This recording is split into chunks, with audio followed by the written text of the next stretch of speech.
Homestead Studios in Santa Clarita, California, it's just the Tip-Sters with Melissa Morgan. This better be good. If you've got a tip for Melissa, the murder in your hometown that the world should know about, a teeny bit of information that might turn into a mighty boulder of truth, the dark secret about lawn bowling, anything, tell us about it by calling the Tipster hotline at 832-TIPSTER. That's 832-847-7837, or send an email to jttipsters@gmail.com. You just might hear your tip on the podcast. And now here's your host, always standing by with her magic plunger, on call to unclog the plumbing over at the Haunted Mansion, Melissa Morgan. More cowbell.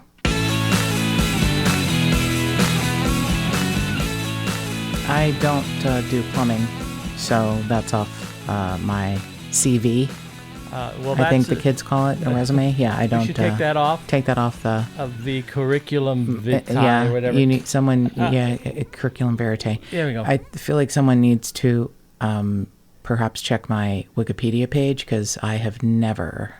Oh wait, I don't have a Wikipedia page. Well, but if I did, I've never done plumbing, and I don't care to. But thank you. You know, it was a metaphor. That, shoot! I'm sorry. You're metaphorically unclogging the plumbing over at the Haunted Mansion. I'm dense. I'm thick. No, Sorry about that. You're not. Yeah, my brain is not. But I do have to say the dirty secret of lawn bowling is that they typically use skulls to roll instead of balls. Really? Mm-hmm. You can put like 2 fingers in the eye sockets and one in the sinus nose cavity. Really? Perfect lawn bowling. It's mostly done with skulls. I had no idea. Of people less fortunate than the people who are available to lawn bowl, which we have seen a lot of lawn bowling courts in Orange County. Have we? Mm-hmm. No kidding. There's a very, very nice one overlooking the ocean at Heisler Park in Laguna Beach. Oh, that's right. And we just got to spend a few days in the Newport Coast as a gift from some wonderful people. Yeah. That was so needed. It was amazing up there. Yeah. I passed in my travels a couple of lawn bowling courts. You did? Well, all right. So maybe the deep dark secret is somewhere down in Orange County. Yeah, and they use the skulls of their help, like if their house staff fucks up. Yeah, I wouldn't be surprised. Like where we were staying this last week, I wouldn't be surprised if that happened. No, I'm not either. I wouldn't be. Yeah. I'm not only not surprised. I believe that is the protocol. You use the skull of your home staff, your house staff. If they get out of line, then suddenly, Maria becomes the favorite skull of the lawn bowling champion. Yeah, it's the 10-ounce skull. You want and paint them pink, right? Just exactly like at the bowling lanes. No kidding. You have them the hole specially drilled to fit your fingers. Maybe Maria's eye sockets were not that big, and maybe you have big fingers. And we have successfully merged lawn bowling with the Haunted Mansion. Beautifully done. We are seamless. We are nothing if not seamless. And I want to we didn't mention this last time, but Melissa is redecorating the podcast room here at the Homestead Studios into something that looks just awesome. I mean, slowly but surely. Great deal on a 4 foot by 2 foot vinyl banner from Groupon. Yeah. And it's stellar, and it looks great, and it makes the backdrop behind me look even more professional and fierce, and I'm very happy with it. Yeah, and there's a new table. Yeah, we got it at Goodwill for $10. $10, and it's make me holla. And it was marked 20, and I was thrilled. And then we went up there to pay for it, and he was like, "Oh, it's got the green tag. It's half off today." And I literally started crying. And the beautiful boy behind the counter goes, "Don't cry. If you cry, I'll cry." I was like, I was willing to pay $20. This is over a table. This is over a table, ladies and gentlemen. A table. Well, all right, let's just get it out of the way. I'm a big sissy. So anyway. But it was wonderful, and there's more decorations on the walls now. New chairs. Yeah. For then we've got the. They're not new chairs. I got them from a sales site on Facebook, and they're zebra stripe. But I do like them very much. They're dining room table chairs, but I do like them very much. So we've got the guest situation all now ready. So If we have guests now here live in the studio, we've got it set up for them. It's very nice. We always did, but it's just a smoother, more classy setup now. More comfortable, yeah. Profesh. We look real profesh. You won't be sitting in a fold-out chair anymore. You'll be sitting in a real chair. That's right. But the fold-out chair did have padding on the bottom. True. Not behind, but in the bottom. But yeah, now it's like a real chair. I'm very excited about the changes in the studio. And speaking of that, before I forget, before the producer of this show raps me on the knuckles with a ruler, I would like to ask, if you like this podcast, please feel free to go to iTunes and rate or review. Please subscribe. If you would like to give us a 5-star rating, we'd be delighted. If you'd like to take the time to review, we'd be even more delighted. Those things truly do help people find our podcast. Our website, if you'd like to send us an email, is jttipsters@gmail.com.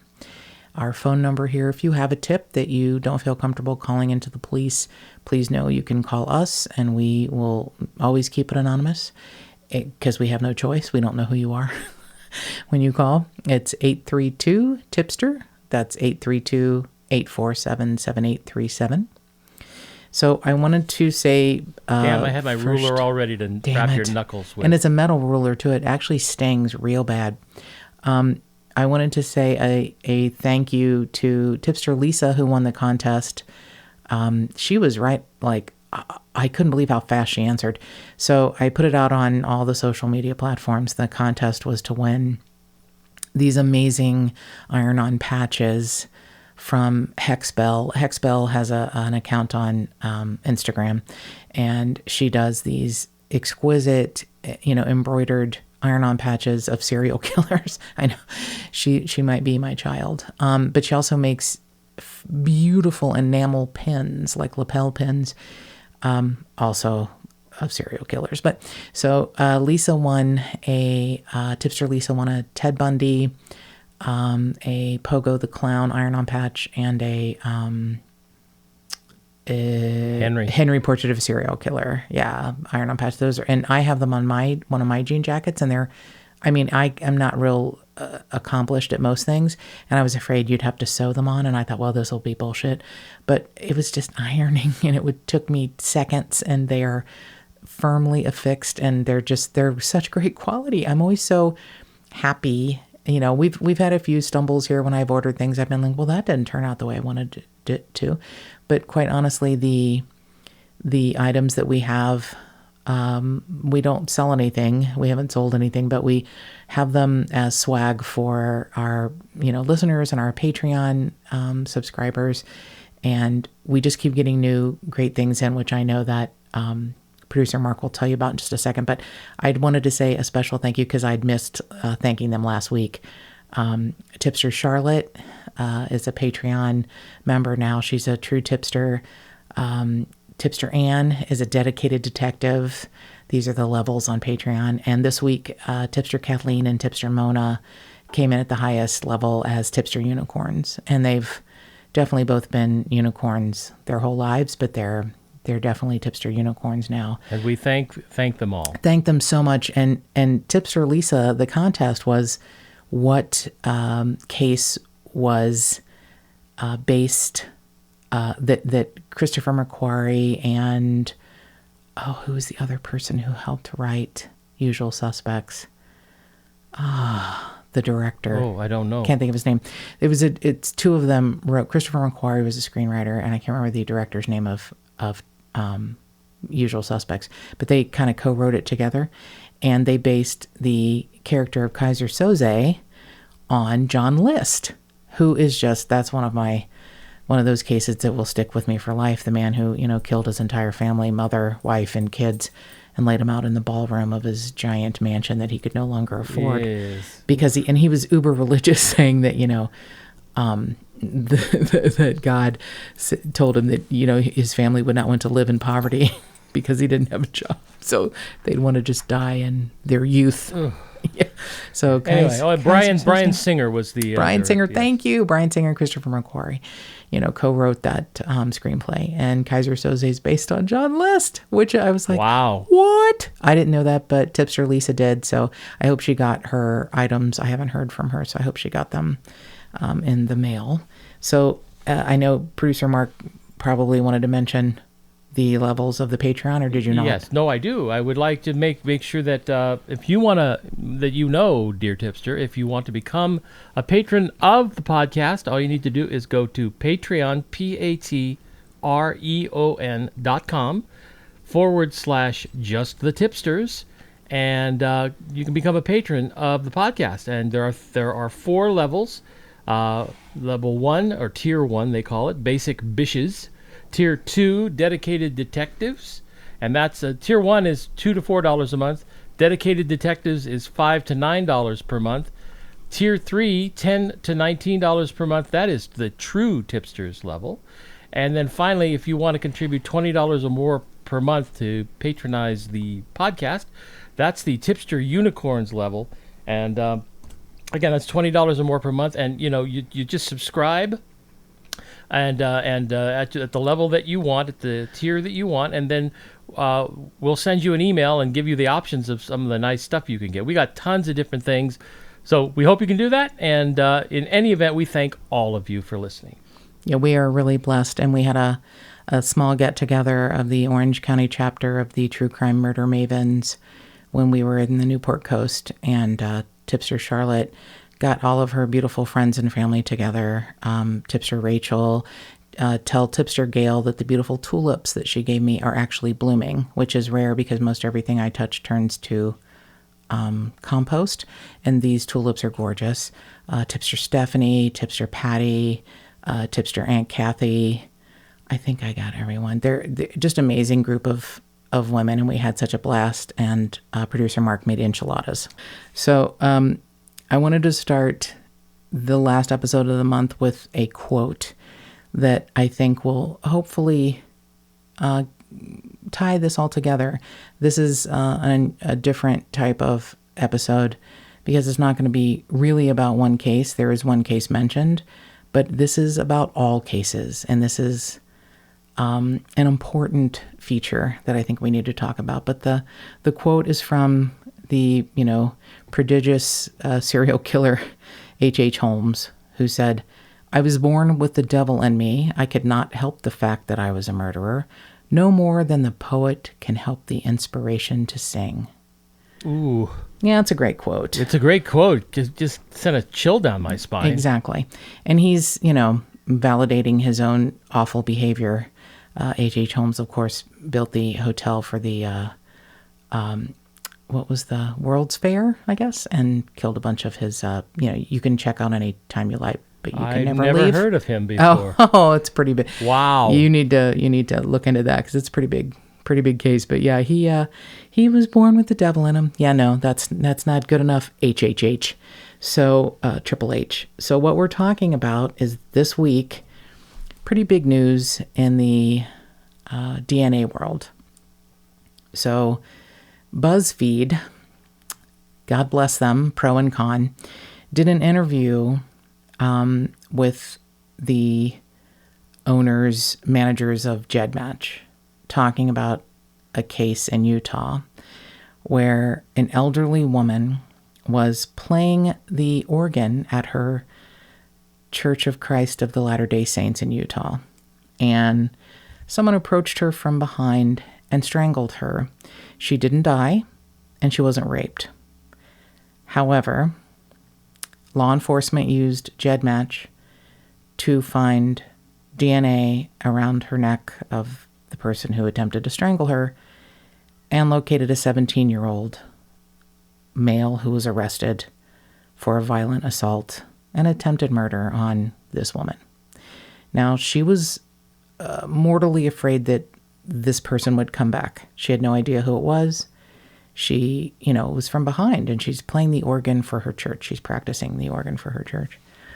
So they found this young man and arrested him, and he could say he was born with the devil in him also. You can say a lot of things to validate your behavior. I'm not saying every 17-year-old who strangles an old lady needs to be arrested. You know what? I am. I'm actually saying that because it could become, it's a precursor for what could become a much worse behavior. I would imagine if they look into this 17-year-old's history, he possibly tortured animals. He may have started fires. He may have, wet the bed. Yeah, this may have been an early attempt at something that... The McDonald triad, right. Yeah. I just don't, I don't think that that's, and this is a discussion we've threatened to have several times over the last year and a half between producer Mark and myself, because we've had very, very different opinions about how to use DNA. And I think I'm the person who, I feel like the world evolves technologically, meaning DNA, but technologically meaning digitally as far as cameras being everywhere. I think I'm the person that's like, well, if I don't fucking commit a crime, why do I give a shit what I do is on camera? I mean, I don't care. I would prefer, that there not be secret cameras installed in my fireplace, or something like that. But if I'm out walking down a street and I hit someone on the back of the head who's at an ATM, they should fucking film me and they should fucking find me. Yeah, I have no problem with cameras out in public places at all. None. That's not an invasion of privacy. Mm-hmm. So anyway, I'm also the person who was fascinated to find out about GEDMatch. I'm also the person who took 20 minutes to collect her own saliva to turn into 23andMe and was fucking pissed off the entire time. But I did it finally, like 4 months after producer Mark gave me the wonderful 23andMe kit for Christmas. Found out I'm, a whole bunch of British, whatever, some Irish and some other shit thrown in that's just boring bullshit. But at least I found out. Not like it was a surprise. I still, full disclosure, have not downloaded the information from 23andMe to GEDMatch. And when I do, you're damn tootin', I'm going to put the opt-in feature. Now here is what happened. BuzzFeed reported on law enforcement using GEDMatch to catch this 17-year-old who strangled an elderly woman playing the organ. And then things sort of went to hell in a handcart. GEDMatch then changed all of their accounts to you must opt in to allow law enforcement to access your information. Now, this has gone on way before the Golden State Killer.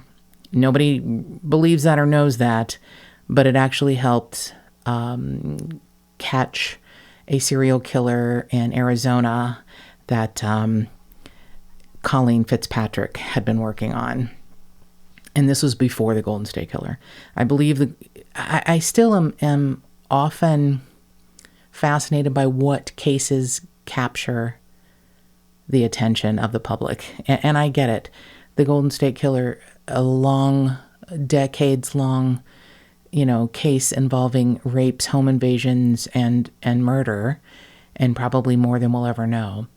But how the Grim Sleeper caught in the same way isn't a huge... Sometimes you say the Grim Sleeper and people are like, is that a Tim Burton movie? I don't know. Yeah. So, and I get it. This is California. This is all happening in the state where I live, presently. So maybe it's more prevalent for me, or maybe it's just more prevalent for true crime aficionados. But if you go to Kansas and you say the Golden State Killer, they're like, yeah, I heard something like a long time ago. And then if you say the Grim Sleeper, they're like, is that where the woman falls asleep because she ate an apple and a guy has to kiss her and wake her up? I mean, I'm not kidding. It's not... Yeah, I know. It's not well known. So this DNA database kerfluffle, I'm just going to have to call it that, because in the beautiful words of Paul Haynes, one of the ghostwriters of Michelle McNamara's book, I'll Be Gone in the Dark, he said, you know what? This is a stumbling block. This isn't a crossroads. This isn't going to change anything. And I thought, he's right. The genie's out of the bottle, fuckers. And not allowing law enforcement to use our DNA to find the bad guy, I'm just not down with it. Having law enforcement create fake accounts of John Smith, and here's my DNA, I'm John Smith, and it's really Joseph James D'Angelo, and that's how they catch him, I thought was a brilliant way to use a public DNA website. I was really only clued into GEDMatch because that was the big one. But there's another one. I believe it's called Family Tree. And they actually have worked with the FBI and in locating suspects, criminals, and having them arrested. And they, to be fair, they came out and said, well, we're working with the FBI after the FBI did what Paul Holes did, which is create a fake profile. But so after someone, I'm going to call them libertarians, are upset that the public databases are being used by law enforcement to find the bad guy. Yeah. The only problem that anyone should have with that is if they don't disclose it ahead of time. And now they're going to do it. I'm completely down with what GEDMatch is doing. Well, because they're disclosing it to their users before they go in. Let me explain a little bit of how that might be a problem. So this other private company, and there's probably more, Family Tree. Now, GEDMatch is a pretty small database. They only have about 1.2 million users who have, and these are usually genealogy hobbyists who want to connect with family members or find new limbs of their family tree. So Family Tree is really on par with GEDMatch. They have about 1.2 million users also. Again, probably genealogy hobbyists. So here's a little bit of the problem with this. Any of their accounts on GEDMatch that have previously uploaded their DNA are now retroactively, you have to go back and opt in. Any new person, like myself included, who would put in my DNA results from 23andMe or from Ancestry, I have to find it and opt in. I think we know how people are, myself included. If I have to do a whole lot of work, I'm the girl who was crying over collecting my saliva. So if I have to do a lot of work online do I want to do this? Do I want to approve that? Do I want to, do I want to allow them to follow me? Do I want to get monthly updates? I'm going to be like, and just, close out and go away. So the problem is a lot of the information that's already uploaded into GEDMatch, people have either died and have no way to opt in. People have abandoned their genealogy search and don't know they have to go back and opt in. So it is a stumbling block that I'm uncomfortable with, that they're making it harder for law enforcement to use DNA to catch the motherfucking bad guys. So that's my problem with it. I guess it was last weekend, GEDMatch changed the terms of service. And it's just, I feel like breakthroughs, people being caught, are not going to be, they're not going to come at the quick pace they did in 2018. Literally since April of 2018, and it's probably more now, in 52 weeks, there were 50 cases solved. One a week. That was pretty amazing. One a week. I just want to make sure I'm clear on this, because if you are an existing customer of GEDMatch and you had not previously opted in, you have to do that now, or what? Or law enforcement has no access to your DNA. Okay. Or is it just that or you don't get to use the other benefits of GEDMatch as well? What are the other benefits? Getting your family tree information or anything like that, having access to it. Do you lose access to GEDMatch if you don't opt in? No, you don't lose. Interesting. It's it's a grandfather clause that's fucked up. Yeah, that's not well done. No, it isn't. It's a really bad grandfather clause. If they made it to where every new person, like myself, who has not uploaded my DNA, and I know I don't want to confuse any of the tipsters. I want to try and make it as clear as possible. And I also want to make it clear that anyone who wants to upload your DNA and doesn't want to share it, that's your option. My option is to put my 23andMe DNA results into GEDMatch and into Family Tree so that any motherfucking murderer in my family can be fucking caught. I don't care if it turns out my dad is a serial killer. String him up. Don't cur. I'm from a very small family, but I had to come from somewhere. And families in my past, larger families, my mom is an only child. I'm an only child. My grandfather, the oldest of 8. My grandmother, the third of 4. There are family members out there. Chances are maybe not all of them were terrific, but I don't care. If someone can solve a case, it's helping these unsolved cases. I don't get the paranoia and fear of someone who, doesn't want to know, doesn't want to help. Don't enter your DNA. Don't get your DNA test done. If you do, don't enter it anywhere. That's up to you. But if you take the time and you want to investigate your genealogy, your family tree, fucking make it apparent for anyone who, in law enforcement who needs to use it, that they don't have to fake a name and a case and a family history of a person who doesn't exist to try and catch a serial killer, a killer of anyone, a 17-year-old who strangles an old woman playing the organ at her church.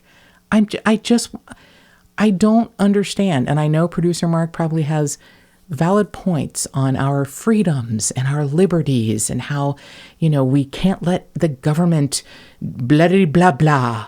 But this is too important to me. I don't care.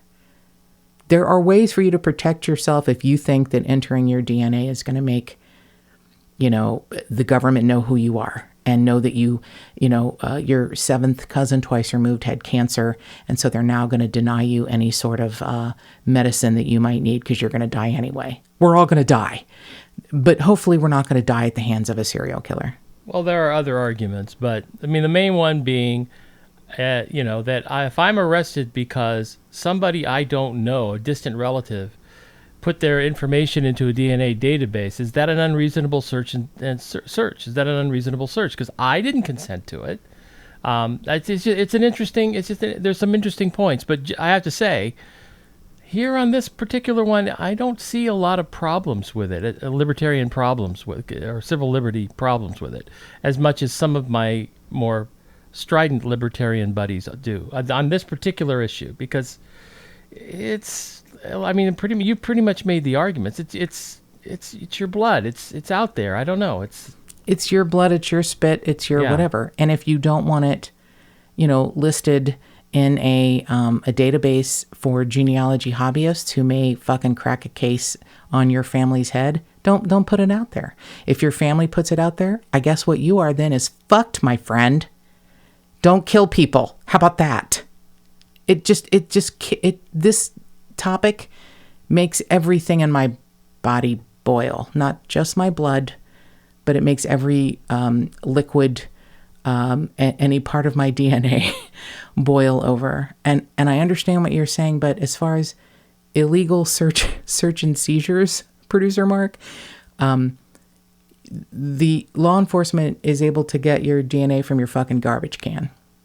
Right. And the thing about DNA is that it is DNA. It is absolute. If it's linked to me, if the police have a sample from a dead body, and through whatever means,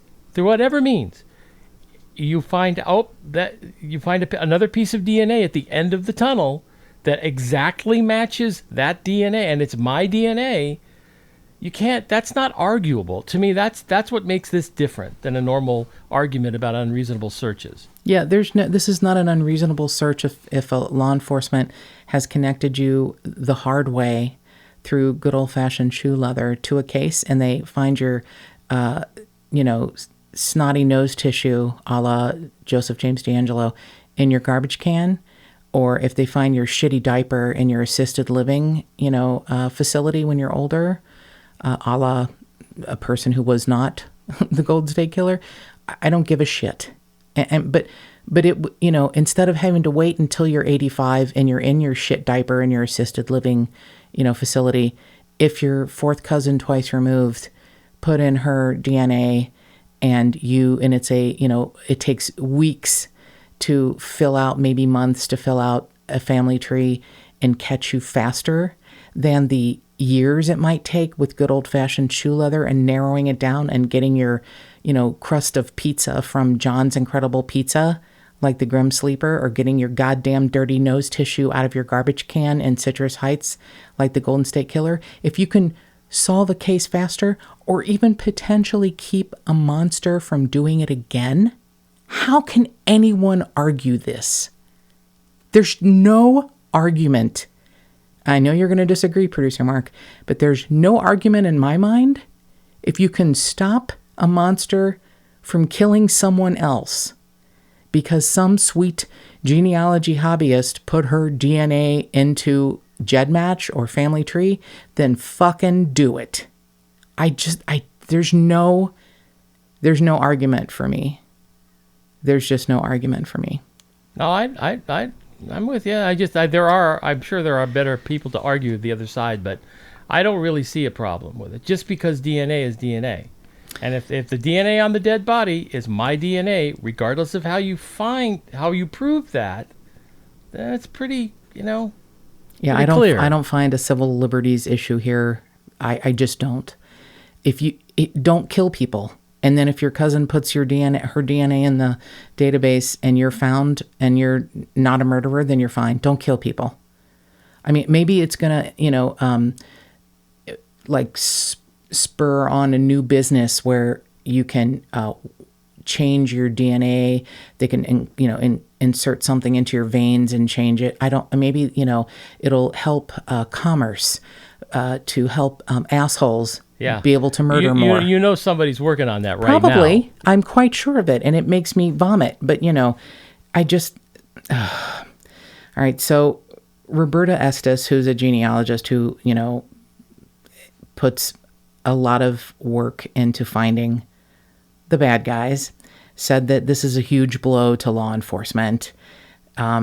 She says this means if you're at GEDMatch and no kits in your account can be utilized for law enforcement matching, this is clearly a devastating blow to law enforcement because every database is biased towards whatever the default is, and people either read or don't bother to make changes. So that's, like she said, many of these people have abandoned their accounts or have died. So every account in GEDMatch now, that is the 1.2 million that they have already listed, is you have to go back and opt in or opt out. You can opt out. You can, you don't even have to opt out because law enforcement won't be able to access any of your kits unless you opt in. I find it, I can't, oh God. Sorry. Steady. I know, I'm trying. So the woman in Utah, local police officers were able to identify the 17-year-old teenager after, they didn't know where else to look. And this poor woman was worried that she'd be playing the organ again in her church and have, Jack the Ripper come up behind her. It's just, I can't, oh God. So the owner of GEDMatch, Curtis Rogers, his statement is, divisive changes need to be made to keep genealogy traditional and forensic into the future. That's what he said. Because, they were as shocked as the rest of us that Paul Holes had put in, Bob Smith and his DNA, which was Joseph James D'Angelo's DNA. The following day they released a statement, and they were as shocked as anyone else and said, we didn't allow law enforcement to do this, but they found a way and they did it. And it really was helpful. So Mr. Curtis Rogers, I started to call him Mr. Rogers, but Mr. Curtis Rogers said, "We believe swift and strong action will reduce confusion and restore faith in law enforcement's use of genetic genealogy, and it's our hope that the number of opt-in kits will grow rapidly, but it will be less than previously available, particularly at first." Yeah, thanks, Mr. Rogers. Fucking thanks.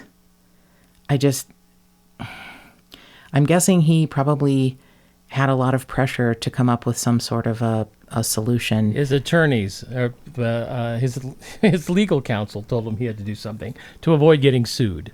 Even Paul Holes, the poster boy for this type of genealogy retrieval, information retrieval, said, "You will start to see search warrants being written on GEDMatch.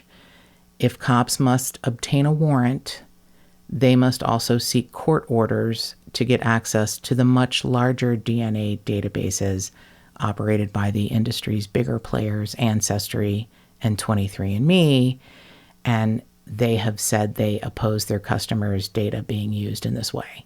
So Ancestry and 23andMe do not allow any access to their databases. You, as the consumer, you've paid for your DNA to be analyzed by them. You then own your reports, and it's your option to upload them to sites like GEDMatch and Family Tree DNA, public use websites. That is your option. And Paul Holes says, "Of course, there's going to be legal battles. It would not surprise me if years down the road, this goes all the way to the Supreme Court." And now that is a great point. See, it's going to have to be tested. And the real key issue with those with 23andMe and Ancestry is going to be, will the court say, no, those were private contracts where the customer was promised that this would be privately conducted research, and that the customer owns that. Do the police still have a right to go in and get that information anyway? It's going to be a fascinating argument. But they don't now. Well, they don't. Well, but it hasn't been tested in the Supreme Court. It hasn't gone up to the Supreme Court. No, it hasn't. But I don't feel that, if it does go to the Supreme Court, anyone who has had their information given to them by the big players can hopefully be given the option, "I don't want that, and I would like to withdraw my information." Okay. Plus the fact that after you do your own DNA test and they give you the results, they, not constantly, but they will email you and say, "Hey, do you want to find some more family members?" "Nope. I just wanted to know that I was 100% Mongolian. I am disappointed. I am a boring British human being, and I'm done." Except for uploading the information onto GEDMatch, where I will opt in, and Family Tree DNA, which I do not have to opt in, and they can use it for whatever they want. They can find anything they want in my sad little British history. Maybe they'll find out I'm, one of my family members was Jack the Ripper. Ooh. Who turned his ankle on cobblestone streets while trying to attack prostitutes. Sorry, sex workers. Thank you. So anyway. Thanks for using the politically correct term. I don't want to get in trouble. I don't find the word prostitute a bad thing. I find it a lovely term. But if you want to say sex worker, that's fine too. If that makes people happier. I feel like the industry should be, regulated and taxed, and they should be given health care. So if two adults want to have sex and one wants to pay the other, that is a beautiful form of commerce, my friends. And that is a very libertarian point of view. Oh, fuck you. I will not discuss that. I'm not discussing this. Anyway, Family Tree DNA said, that they had decided to help the FBI and other law enforcement find suspects through their databases with an automatic opt-in for those, especially in the U.S., who are part of the genetic rolls.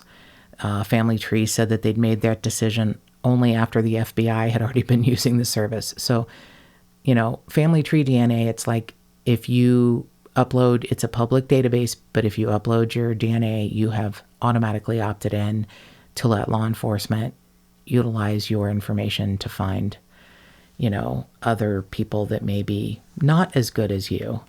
The genetic landscape has changed for sure, and it's changing quickly in both directions. And being able to help those people that, that need their perpetrator caught, and being, a little bit of a stumbling block for those who think that some of their, rights are being stomped on. The landscape is absolutely changing. So I know we'd mentioned in a previous episode that my beloved Barbara Ray Venter is one of, People Magazine's 100 most influential people of 2018. But her work didn't start with the Golden State Killer. The chameleon serial killer case she'd worked on, and even Colleen Fitzpatrick at Identifinders, they'd captured that the serial killer I'd spoken of earlier, the Phoenix Canal murders. These were found before the Joseph James D'Angelo case that brought all of the attention to this, field of study. And Barbara Ray Venter told Forensic Magazine, which, by the way, Forensic Magazine is great. I got a subscription probably 6 months ago. I believe it only comes out about 6 times a year, but I love it. It's really fascinating, and they give you access to their online articles also, but it does come in a physical form. So Barbara Ray Venter told Forensic Magazine that the GEDMatch announcement essentially puts genealogists back to where they were almost really at the end of 2017. So, instead of GEDMatch, genealogists will, initially rely on something like family tree DNA, which, has an opt-in the minute you sign up.